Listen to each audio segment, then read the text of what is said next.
Hello everyone, welcome to Apti Plus Academy for Civil Services. It's a video on daily news and editorial analysis, which I'll be covering from the Hindu and Indian Express. So, most important news and editorial of the day that is relevant for the preparation of civil services examination will be discussed in this session. Let's get started with the news topic list. Today is 6th of January, the first important news that is Supreme Court stay eviction from railway land in Haldwani judgment, which was given by the Honorable High Court. Second, the draft norms to allow foreign university to set up campus in India. This is a UGC draft now. Third, that is India France discussed defense and security cooperations. Fourth, Asian elephant has lost its habitat due to Nilgiri Reserve basically in the Nilgiri Reserve area. This was research finding paper. And the last is an editorial that let's plan a path to net zero, right? So apart from the news and editorial discussion, at the end of this video, there will be MCQ based questions. These questions will be based on current affairs that will help you for the upcoming prelims examination. So without any further delay, let's get started.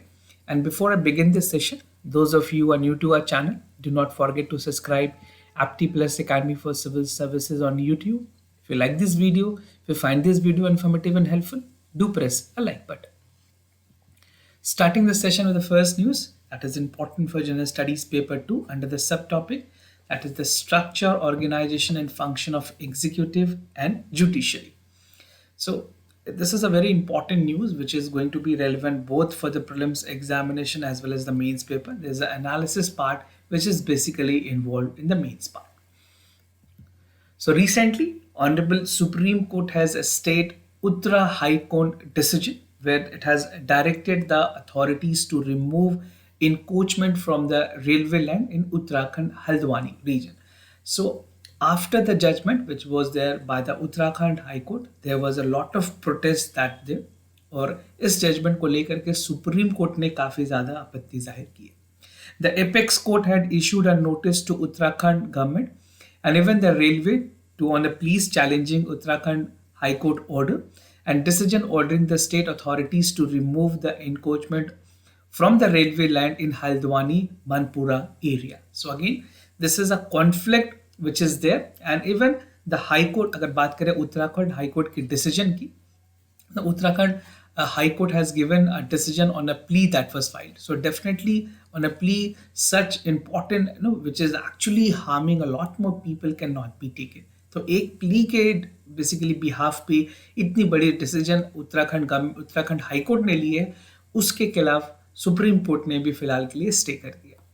The Supreme Court has noted that the 50,000 people cannot be uprooted overnight, right? And this is something, it's a humanly issues which has to be involved in the decision. And the apex court has barred any new construction or development on the land. So for purposes, the construction activities will be banned. But again, जिस तरह से Uttarakhand high court ने order दी थी इवेक्शन को लेकर के, उस पे खिलाफ स्टे लगाई गई. The case has not been listed in the hearing for next hearing on 7th of February. Now, if you look into the background of this part, and you can see the image how the protest has emerged of the people actually the native residing to the region of Haldwani. The Uttarakhand High Court on December 20 has ordered the removal for the encroachment from the railway land in the Banpulapura areas of Haldwani after giving a notice in advance. And the High Court order said that 50 जितने भी वहाँ पे लोग हैं उनको 7 days within a week they have to be removed and the government can use force as well, which is something not basically a human act. Now human angle की बात की गई है. The Honorable Supreme Court has said that this is something a human angle must be taken into consideration and many proceedings under the Public Premise Act were instituted as an ex parte against and even during the COVID-19 pandemic. So these are the issues because many people are also the part of the institutions. अगर बात करें state की तो state की responsibility है कि उनको वो बेसिकली वहाँ पे एरिया प्रोवाइड करे. A balance act has to be there and a struck of balance between the railway need to be maintained with the families living with the dignity. So right to dignity, right to life is a part of a fundamental right which is given to each and every individual. The right to families on the land has to be examined, and even those who do not have right have living there for years need to be rehabilitated. तो supreme court ने बहुत ही balanced decision दी है और human angle को explore करने की बात कही है.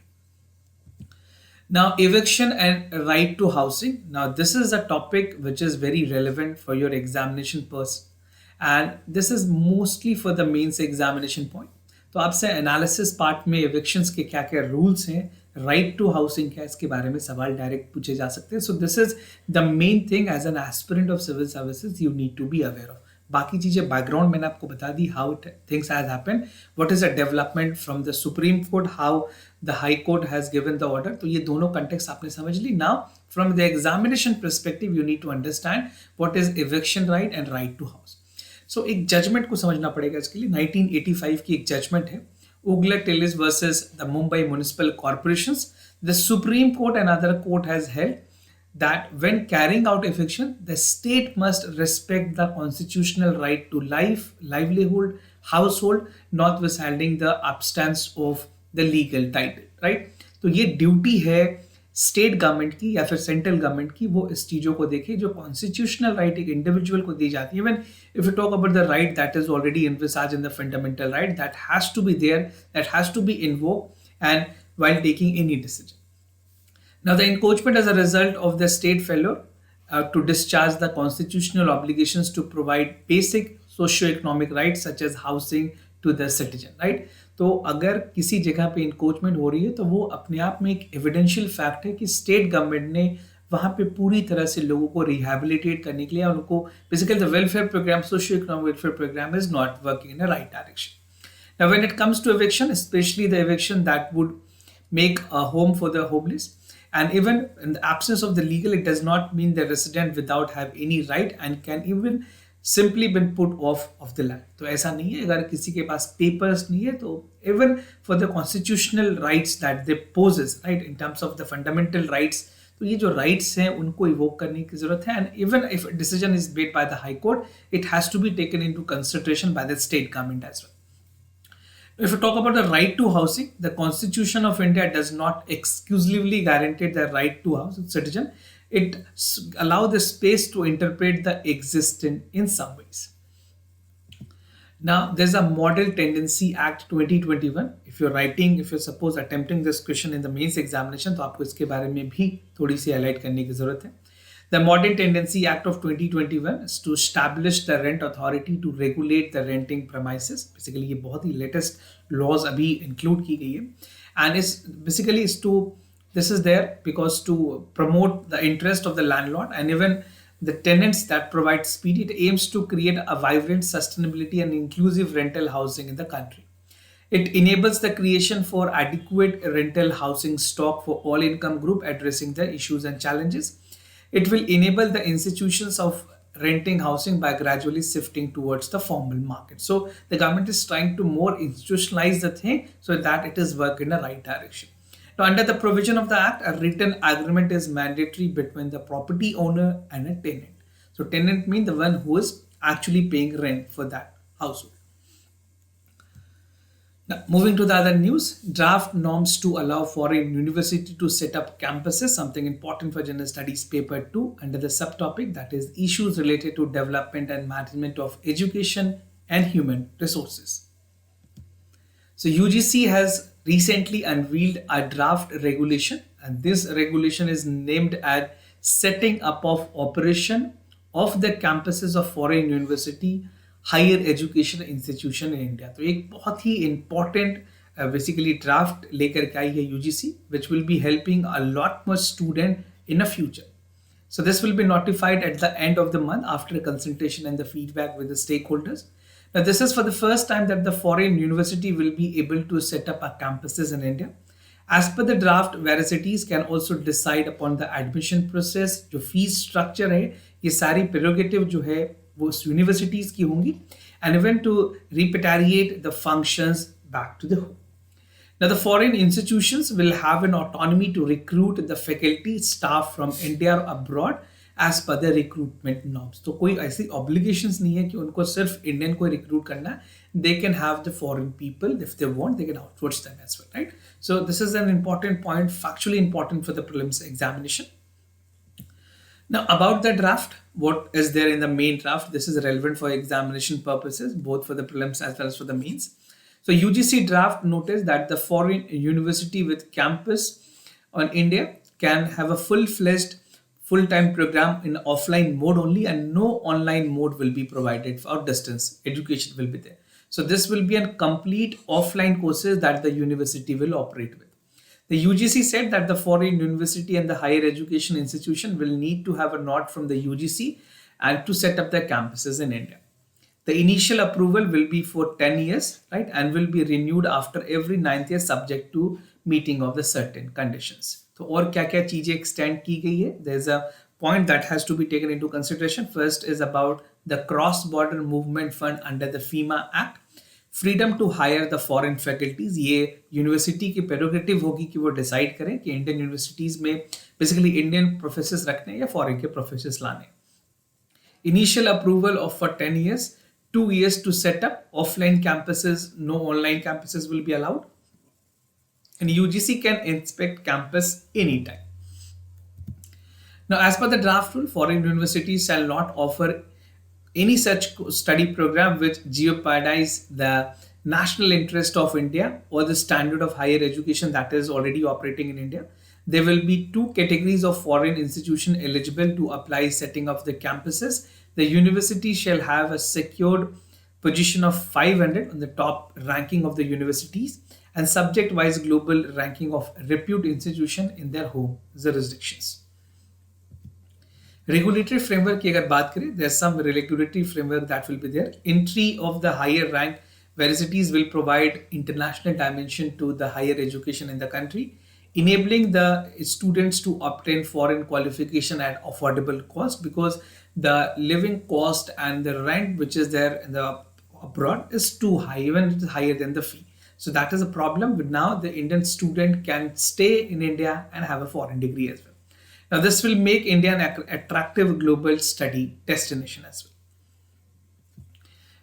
National education policy की अगर बात करें, जो गवर्नमेंट ने ये डिसीजन लिया, if we talk about the UGC decision in this regard, so UGC in this regard has taken that decision as per the National Education Policy 2020 that was envisaged and called for top university in the world will be facilitated to operate in India, and for this a legislative framework such entry will be put into place, and such universities will be of a special dispositions regarding the governance, content, norms as per the other autonomous institution in the country. Now moving to the other news, India and France discussed defense and security cooperation, something important for general studies paper 2 under the subtopic that is the bilateral regional grouping and agreement involving India and affecting India's interest. So recently, the National Security Advisor or the NSA has held meeting with 36 round of talk with the Indo-French strategic dialogue with its French partnership. And according to the statement, the Embassy of France in India, both participants agreed to intensify their efforts towards the strategic autonomy of the both countries. Agenda की अगर बात करें, क्या agenda थी इस dialogue की? Both India and France had discussion on the varieties of issues including the current global security situation in context of the conflict that is there between Russia and Ukraine, regional security in context of Afghanistan, because Taliban has overtaken the governance in Afghanistan, which has a lot more criticism across the globe. Now, counter-terrorism is again an important point of the discussion. Cyber security, defense cooperations in the Indo-Pacific.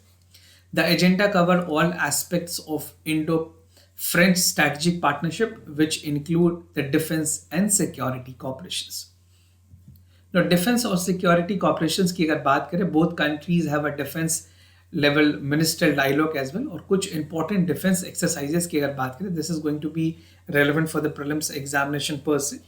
तो यहाँ पे कुछ important चीजें हैं, like exercise शक्ति, exercise Varuna for navy, exercise Garuda for air force. Recently, Indian Air Force has inducted the French Rafale multi-compact aircraft and France has become 23rd country of the Indian Oceanic Rim Association, जिसको IORA भी कहते हैं. Now, moving to the other news, Asia elephant has lost its habitat in the Nilgiri Reserve. This is a research finding that is there. Something important for General Studies Paper 3, conservation of environmental pollutions, degradation, and EIA. So a paper, the title of the paper is Flinching Can Alter the Gene Flow of the Asian Elephant Population with Protected Areas, was published in the International Peer-to-Peer Reviewed, which is an open access journal on conservation by a multidisciplinary team of ecologists, conservationists, and the scientists. So what was the finding of the paper and why it is important? Because sometimes things that is of the global recognition और जहाँ पे इस तरह की चीज़ें आती हैं wild life को लेकर के, तो ये टॉपिक्स आपके प्रीलिम्स एग्जामिनेशन के लिए काफ़ी ज़्यादा रेलेवेंट हो जाते हैं. The paper noted that the Western Ghat is an expressment running north-south, and the western coastline of India is interrupted towards the south by the low-lying Palghat Gap, which separates the north from the south of elephant population. So I'll show you a map which will make you understand how these things work. So this is the Palghat Gap. So you can see here, the region here is the Palghat Gap, and this is widening. This is what the paper has highlighted. For more better clarity, you can view this image, right? So this will give you an idea about the other ghat which is there. This is the Bor Ghat, right? So here is the Bor Ghat region, then Pal Ghat, and there's a Thai Ghat, right? So three ghats that is operating in the Western Ghat region. Now it says that the gap is transformed by the agriculture for several centuries at 3 km at the narrowest and 40 km at the widest. So this is the gap that they're talking about, right? Now the northern part of the Western Ghat include the Nilgiri Biomes Reserve and surrounding protected areas which contain the largest remaining population of the elephant. Now the study shows that when barriers are erected, particularly in the areas with slope, their movement is blocked and the gene flow is reduced. तो अगर ज़्यादा interaction नहीं होगी elephant की, तो gene flow भी नहीं हो पाएगी या diversity नहीं बढ़ेगी. इस वजह से जो gene flow है वो पूरी तरह से रुक जाएगी. If the movement is restricted, gene flow is reduced and there is more breeding and lower genetic diversity pushing up the changes of the diseases and lowering the fertility rate. तो ये कुछ main causes हैं इस तरह की genetic diversity के restriction होने के. So this can be a possible statement in the prelims examination also. Now easily negotiable की बात की गई है. The Pala Ghat is a break in the ghat that is relatively flat and consequently easily negotiable by the elephant. However, the human settlement and crop cultivation has hindered the movement of elephant, keeping them confined to a specific area and even considered for the suboptimal habitats. If you look into the part of the conservation, अगर बात करें elephant conservation की, elephant in India is regarded as endangered species. The number of elephant is 27,312 and the elephant reserve across India is 29. Coverage of elephant is 65,000 kilometers. Some basic factual information that might be relevant for the examination purposes. And talking about the other part, that is the African elephant and Asiatic elephant, क्या difference है दोनों में? You can see the differences is there. For the ears, and they have the large ears for the African elephant. For ears for the Asian elephant, there's a small one. So there's a comparison that is given. You can take the screenshot and you can revise sometime. This type of comparative question in the prelims examination might be relevant. Now moving to the editorial of the day, let's plan a path to net zero. Something important for General Studies Paper 2, that is the government policies and intervention for the development of various sectors and issues arising from its design and implementations. So what I'm going to discuss under this editorial. So first talking about the theme of this editorial. The theme is about India's net zero emissions roadmap. We'll look into the background part, some challenges, deep decarbonizations, intervention required, and the way forward. So as per India's per capita emissions, that is relatively low compared to many other countries. It is only 1.8 ton. This is the comparison of per person, but still it's the third largest in the single emit. India has pledged a net zero emissions by 2070 during the COP27 summit. The Prime Minister has categorically come up with a Panchamrit where India has declared that it will achieve net zero emissions by 2070. The goal can be met. Urgent action is required in this, and even the accelerated part is there for India. The advantage is that India has assumed the G20 presidency, and it will globally ouch for the part that definitely the net zero emission should also be the main agenda of the G20. By achieving the net zero emissions, India could benefit through the lower cost of energy, and even the greatest security and growth for the futuristic industries will be there. Now, this all pledges were there. I think most of you must be aware of the pledges. I have discussed this several times. So the first is about the 500 gigawatt of non-fossil energy. India will have meet the 50% of the energy requirement by renewable energy. India will reduce the total cost of the carbon emission by 1 billion ton. By 2030, India will have the intensity of with 45%. 2070 will be the time where India will be achieving the net zero emission. You can take this screenshot for better understanding and the revision purposes. Net zero emissions के बारे में आप definition यहाँ पढ़ सकते हैं. And which are the countries that has the top emitters include China, United States, and India. And some of the challenges that India might face to achieve this target, and definitely achieving this target will not be easy for India. On its current trajectory, India emissions is to grow by 2.9, right, the year, and it will reach by 11.8 gigaton of carbon emissions by 2070. According to the report by McKinsey report, it says that the decarbonization down to 1.9 of the global by 2070, and India required to spend a close of 7.2 trillion to green initiative by 2050. So this was a report, and the McKinsey has actually highlighted. And the line of sight scenario is based on the announcement, as policies are expected to have a technological upgradation and adaptation as well. Now, there's a need for deeper decarbonizations. The deeper decarbonization is an accelerated scenario that will reduce the emissions by 0.4 gigaton of the carbon emission by 2050.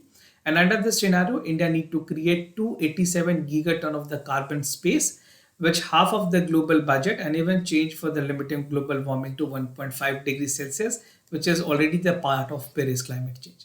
Decarbonization may drive from how to source energy and how we manufacture and how we grow our food and how we move around and how we treat the waste and how we use our land. The orderly transmission of net zero could be decarbonizing while creating the engine for the growth as well. क्या क्या interventions हैं जो ज़रूरत पड़ेगी government को, and even how the government can adopt a methodology which can help them to chasing the target of net zero emissions by 2070. So a futuristic investment is required where India need to take urgent actions on the part of the regulations, technology development, and technological adaptations. In renewable energy policies, a strong institutional setup is required जहाँ पे industrial capabilities भी हो and provide India with a base to scale up. A national decarbonization plan will be there that will enable the investment decision. So this is essentially required. The need is there that the accelerate compliances on the carbon market should also be there, and pricing carbon demands that the accelerated emissions reductions especially is hard to abate in this sector. Now, way forward की अगर बात करें, the public-private partnership is something that is very important. So, triple P model can be a game changer here. If you look into the part, triple P is something that will work out, right? So, government plus triple P model can play a in giving the opportunities for recycling, hydrogens, biomass, electrolyzers, rare earth battery, and battery makings. Of these opportunities can a time, definitely with the maturity of the time, there will be a lot more experience in that India will achieve. 2070 is a great time, but again, we have to be in a line where we are not experimenting much, but achieving a lot more of it. To embark a path of net zero emission, India need to imagine realism, determination, and sense of urgency. The government must set up in the decade to set up and establish a momentum where the India's right to generation has to come. So definitely India's youth population and again the policies that is there by the government will be aiding in the overall to make India a superpower, a developed economy. Moving to the MCQ questions of the day. Before I proceed, just to tell you the answers of yesterday questions. For first question, the correct option is C. For second question also the correct option is C. Today's MCQ for practice. OSMART recently seen news related to aim to regulate the ocean marine resources and sustainable development, strategic partnership with IEA to promote transparency in the jute sector, liquidity risk management of this stock. So you check out for the correct option, which among the following is correct. Second is about the International Energy Agency. The World Energy Outlook is reported and released by IEA annually. India is not an associate member of IEA. So do check it out for the correct option.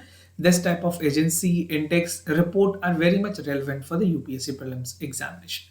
This was all about for the daily news and editorial analysis, followed by the MCQ questions. If you have any other concern, you can let me know. I'll be more than happy to assist you. For time being, I'm signing off. Thank you so much for watching this video.